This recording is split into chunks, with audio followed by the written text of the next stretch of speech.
En septembre 2023, j'ai été sélectionnée pour servir en tant que prédicatrice et l'on m'a demandé de prendre en charge le travail dans plusieurs églises. Après plus de 2 mois de travail avec ces églises, la vie d'église et le travail d'abreuvement des nouveaux venus se sont améliorés. Ma dirigeante supérieure m'a donc invitée à échanger des idées sur les bons chemins de pratique. J'étais assez satisfaite de moi-même et j'avais le sentiment d'avoir pu accomplir un travail réel. Pourtant, à la fin du mois de novembre, j'ai remarqué qu'il y avait eu peu de progrès dans le travail d'évangélisation. Alors j'ai résumé certains des problèmes existants dans ce travail. Puis j'ai partagé mes idées et mes suggestions à ce sujet avec quelques chefs d'équipe d'évangélisation. J'ai aussi échangé avec eux sur l'intention de Dieu, afin qu'ils puissent prêcher l'évangile avec enthousiasme. Après avoir délégué le travail, je me suis dit que j'avais bien fait et que je faisais un travail détaillé. Alors je me suis vite retrouvée occupée par d'autres tâches. Quelques jours plus tard, lorsque j'ai demandé aux chefs d'équipe quels étaient leurs progrès dans le travail d'évangélisation, certains n'ont pas répondu, tandis que d'autres ont dit qu'il faudrait quelques jours avant qu'ils ne rencontrent les ouvriers d'évangélisation. En voyant que certains des chefs d'équipe coopéraient, je n'ai pas pris la peine d'examiner davantage la situation pour en comprendre les détails. Plus de 10 jours plus tard, ma dirigeante supérieure m'a écrit une lettre pour me demander des nouvelles de l'avancement du travail d'évangélisation. Pourquoi il avait été inefficace, comment les ouvriers d'évangélisation coopéraient et quels problèmes réels j'avais résolus. Comme je n'avais pas reçu de lettre des chefs d'équipe, je n'étais pas sûre des détails des progrès du travail d'évangélisation. Alors j'ai répondu à la dirigeante supérieure et je l'ai informée que je ferais un rapport complet dès que j'aurais reçu les lettres des chefs d'équipe. Après cela, j'ai insisté auprès des chefs d'équipe pour qu'ils me communiquent leurs résultats. Cependant, après avoir insisté auprès d'eux à plusieurs reprises, ils ne m'avaient toujours pas répondu. Et je me suis mise en colère. Je pensais qu'ils étaient incroyablement irresponsables dans leurs devoirs.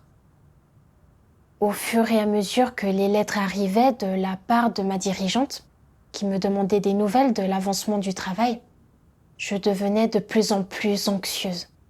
Mais je pensais qu'il n'y avait rien que je puisse faire, étant donné que les chefs d'équipe ne répondaient pas à mes lettres.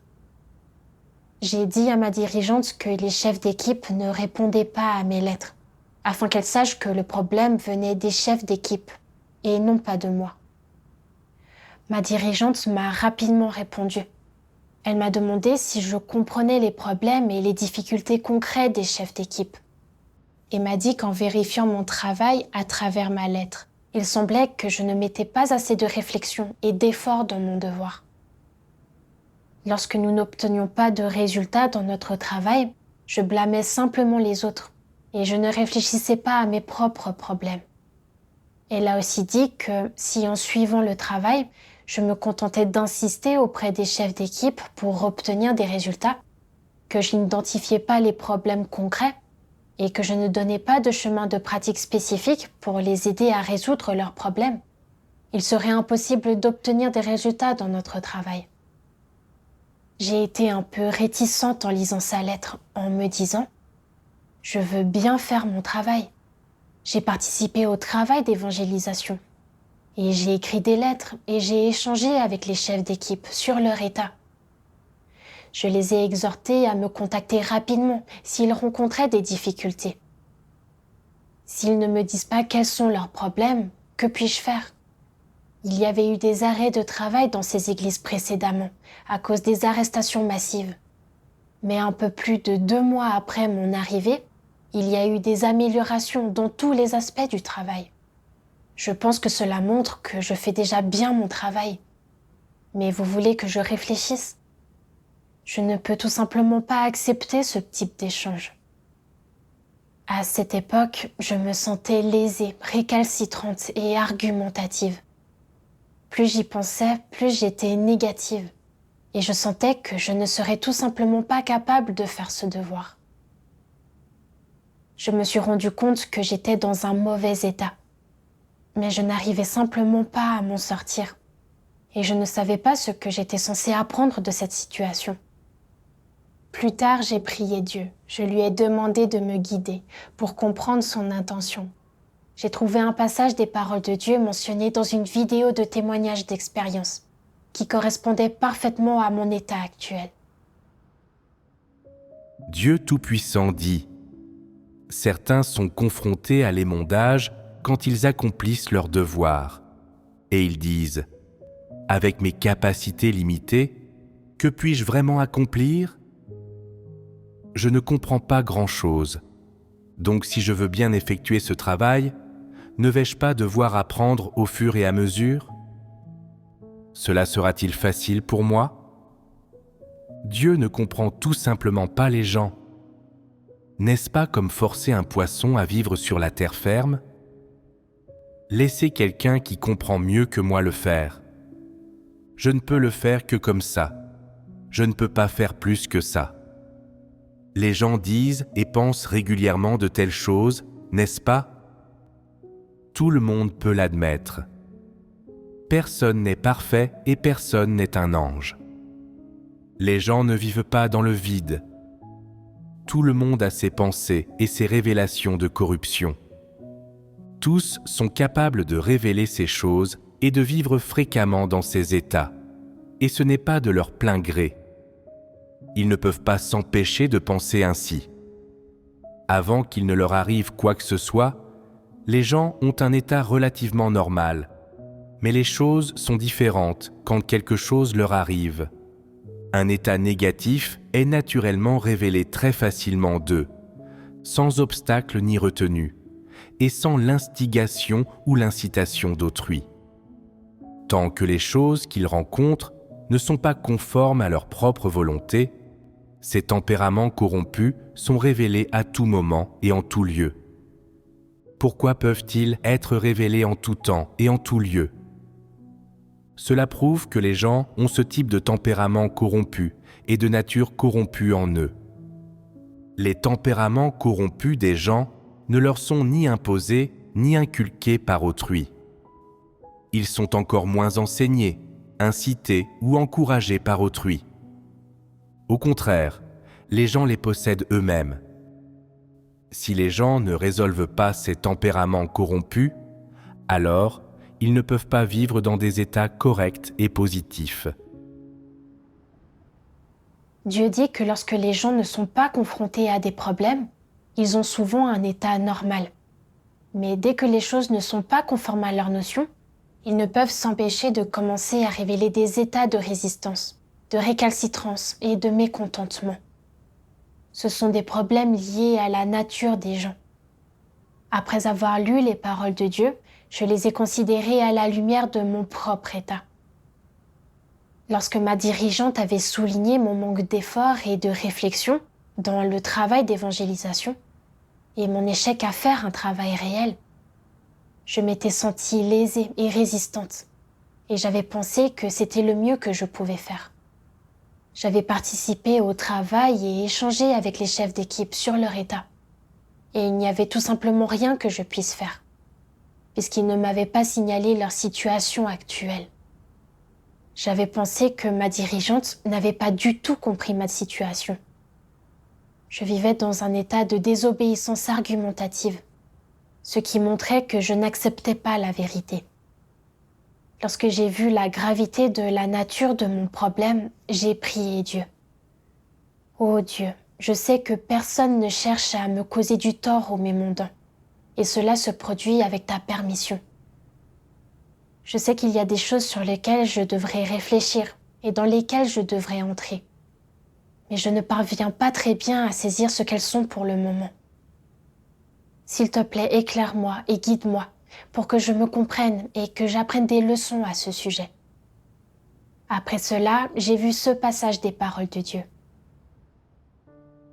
Dieu Tout-Puissant dit : indépendamment des circonstances qui font qu'une personne est émondée, quelle est l'attitude la plus cruciale à avoir à son égard ?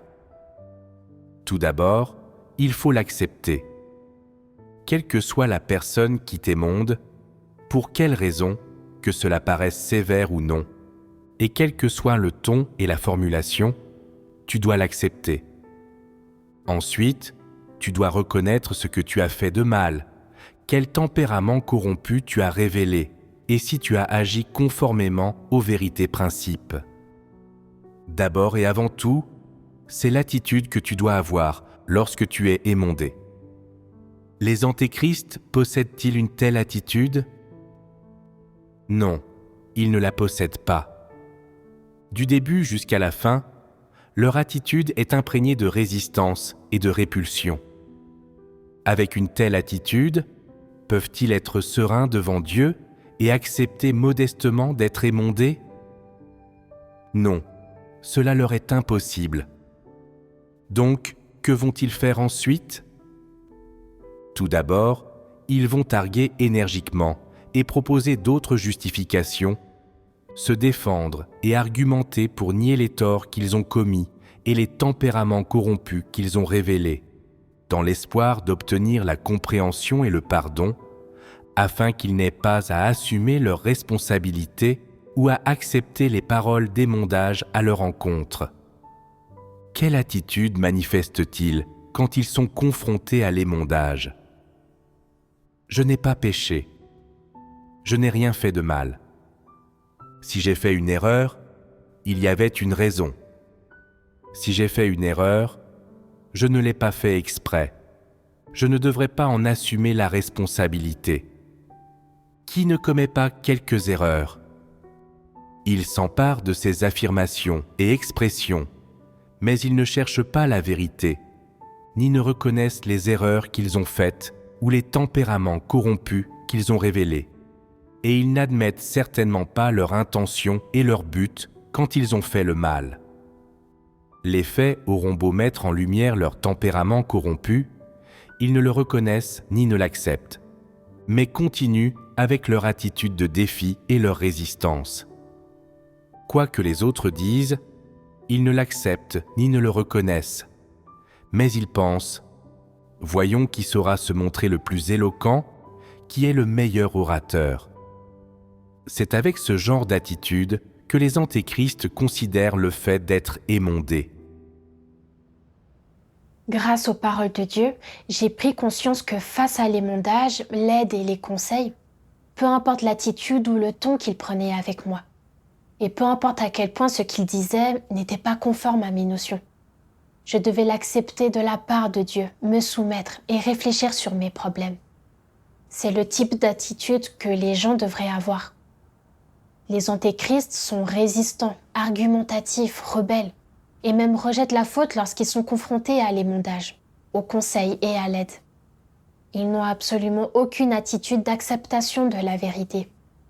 En réfléchissant à cela à la lumière de mon propre comportement, lorsque ma dirigeante avait souligné mes problèmes, j'avais été résistante et j'avais argumenté continuellement au fond de moi. Je pensais que j'avais payé un prix et que la dirigeante m'émondait sans comprendre la situation. Je me sentais extrêmement lésée et je pensais que je ne pouvais faire que ce que j'avais fait. Je me sentais hostile et récalcitrante et je révélais le tempérament consistant à avoir de l'aversion pour la vérité. J'ai pensé à la manière dont, malgré le fait d'avoir délégué certaines tâches au début, j'avais ensuite échoué à participer réellement et à assurer un suivi sur le travail. Je m'étais contentée d'exhorter les gens à obtenir des résultats, sans me soucier de comprendre les difficultés ou les états des ouvriers d'évangélisation. En accomplissant mon travail de cette manière, j'avais échoué à assumer ma responsabilité. J'avais également échoué à résoudre les problèmes concrets. C'était un échec à faire un travail réel. La dirigeante m'émondait à cause des problèmes que je rencontrais. Mais je n'avais pas accepté l'émondage et j'avais même été résistante. J'avais argumenté et rejeté la responsabilité sur d'autres personnes. En essence, j'avais refusé d'accepter la vérité et je m'étais opposée à Dieu. Si je ne me repentais pas et continuais à vivre dans ce tempérament intransigeant, je finirais par faire en sorte que Dieu me déteste et m'élimine. Plus tard, je suis tombée sur un autre passage des paroles de Dieu. Dieu Tout-Puissant dit : au sein de l'Église, il y a ceux qui pensent qu'en faisant un gros effort ou qu'en faisant quelque chose de risqué, ils ont accumulé du mérite. En fait, compte tenu de leurs actes, ils sont vraiment dignes d'éloges. Or, leur tempérament et leur attitude vis-à-vis de la vérité sont odieux et répugnants. Ils n'ont aucun amour de la vérité, mais ils ont de l'aversion pour la vérité. Cela suffit à les rendre abjects. De telles personnes sont bonnes à rien. Lorsque Dieu constate que les gens ont un calibre médiocre, qu'ils ont certaines lacunes et des tempéraments corrompus ou une essence qui s'oppose à lui, il n'est pas dégoûté d'eux et ne les tient pas éloignés de lui.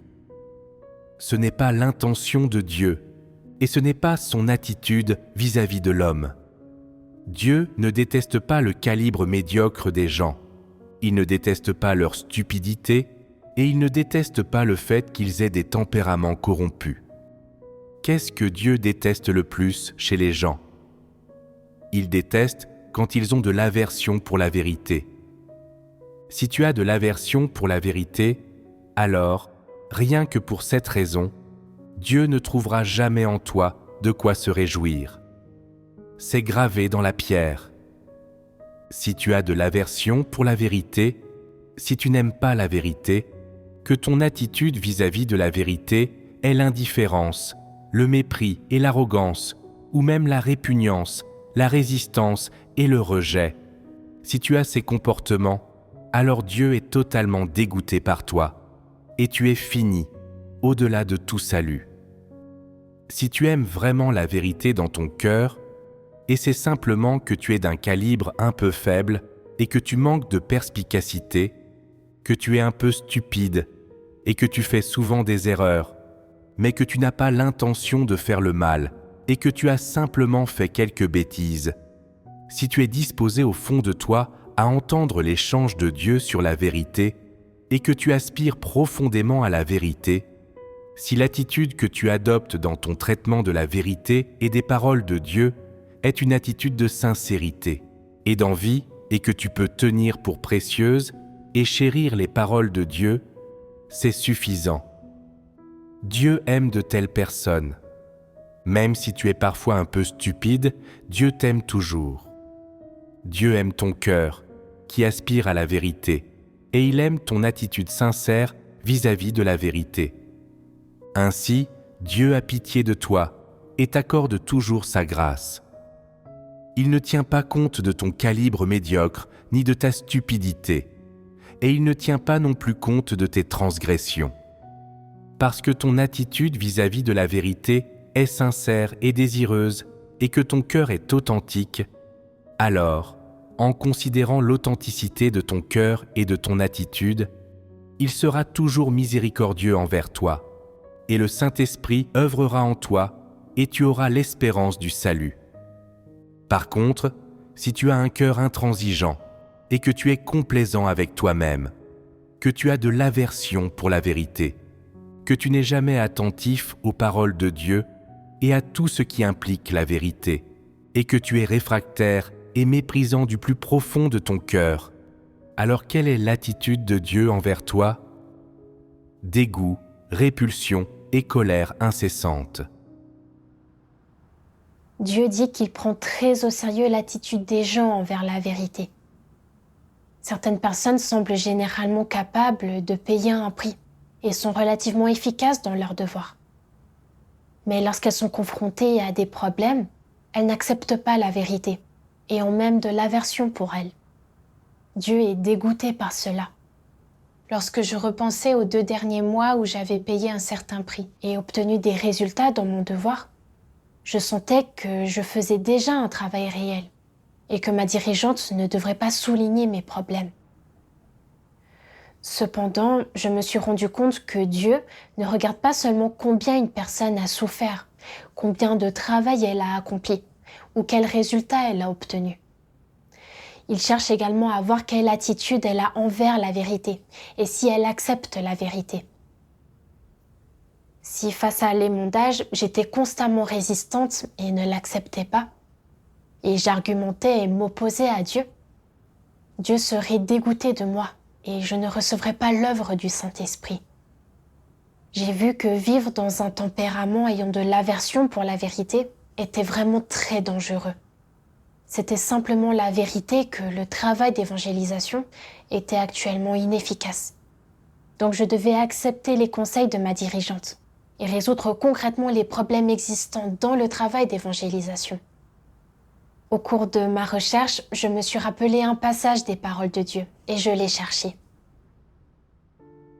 Dieu Tout-Puissant dit « Ils ne participent à aucun travail réel, ils n'assurent aucun suivi et ne prodiguent aucun conseil, et ils ne font pas d'enquête ou de recherche pour résoudre les problèmes. » Assument-ils les responsabilités d'un dirigeant ? Le travail d'église peut-il être bien fait de cette manière ? Quand le supérieur leur demande comment se passe le travail, ils disent « Le travail d'église est entièrement normal. Chaque tâche est gérée par un superviseur. » Si on les questionne davantage en leur demandant s'il y a le moindre problème dans le travail, ils répondent « Je ne sais pas. Il n'y a probablement aucun problème. » Voilà l'attitude des faux dirigeants vis-à-vis de leur travail. En tant que dirigeant, tu te montres complètement irresponsable quant au travail qui t'a été confié. Tout est délégué aux autres et il n'y a de ta part aucun suivi, aucune demande de renseignement, aucune aide fournie pour résoudre les problèmes. Tu te contentes de rester là comme un chef qui pratique le laisser-faire. Ne manques-tu pas à tes devoirs ? N'agis-tu pas comme un fonctionnaire ? En ne faisant aucun travail spécifique, en n'assurant pas le suivi du travail, en ne résolvant pas les problèmes réels, des dirigeants comme ceux-ci ne sont-ils pas de simples accessoires décoratifs ? Ne sont-ils pas de faux dirigeants ? Ce sont des faux dirigeants à l'état pur. Les paroles de Dieu exposaient mon état actuel. Le travail d'évangélisation est l'une des tâches principales sur lesquelles les dirigeants assurent un suivi, et c'était ma responsabilité. Mais après avoir délégué le travail, j'ai fini par penser que le travail d'évangélisation relevait de la responsabilité des chefs d'équipe. J'ai pensé que je pouvais simplement rester en retrait et attendre qu'ils obtiennent des résultats. Et je ne me suis pas concentrée sur la compréhension des états des chefs d'équipe ou sur les problèmes qui avaient surgi pendant qu'ils faisaient leurs devoirs. Pourtant, lorsque ma dirigeante m'avait demandé des nouvelles de l'avancement du travail, j'ai dit que les chefs d'équipe ne m'avaient pas encore répondu. C'était clairement moi qui étais responsable de ce travail. Mais je ne m'étais pas impliquée dans le suivi détaillé de l'avancement du travail. Et j'avais adopté une approche détachée. N'était-ce pas là le comportement d'une fausse dirigeante ? À ce stade, j'ai enfin pu accepter les conseils de la dirigeante au fond de moi. J'ai ensuite vu un passage des paroles de Dieu qui disait « Que signifie la supervision ? La supervision consiste à inspecter et à donner des instructions. Cela signifie qu'il faut spécifiquement poser des questions détaillées sur le travail, saisir et se renseigner sur l'avancement du travail et ses maillons faibles, comprendre qui est responsable de son travail et qui ne l'est pas, et qui est ou n'est pas capable d'accomplir le travail, entre autres choses. La supervision nécessite parfois de consulter, de comprendre et de s'enquérir de la situation. Parfois, elle requiert un entretien en face à face ou une inspection directe. Bien entendu, le plus souvent, elle suppose d'échanger directement avec les personnes responsables, de poser des questions sur la mise en œuvre du travail, sur les difficultés et les problèmes rencontrés, et ainsi de suite. Dans le cadre de la supervision, on peut repérer les personnes qui ne s'appliquent qu'en apparence à leur travail et ne font les choses que superficiellement, celles qui ne savent pas comment mettre en œuvre des tâches spécifiques et celles qui le savent mais ne font pas de travail concret, et d'autres problèmes de ce type. Une fois découverts, si ces problèmes peuvent être résolus rapidement, c'est le mieux. Quel est l'objectif de la supervision ?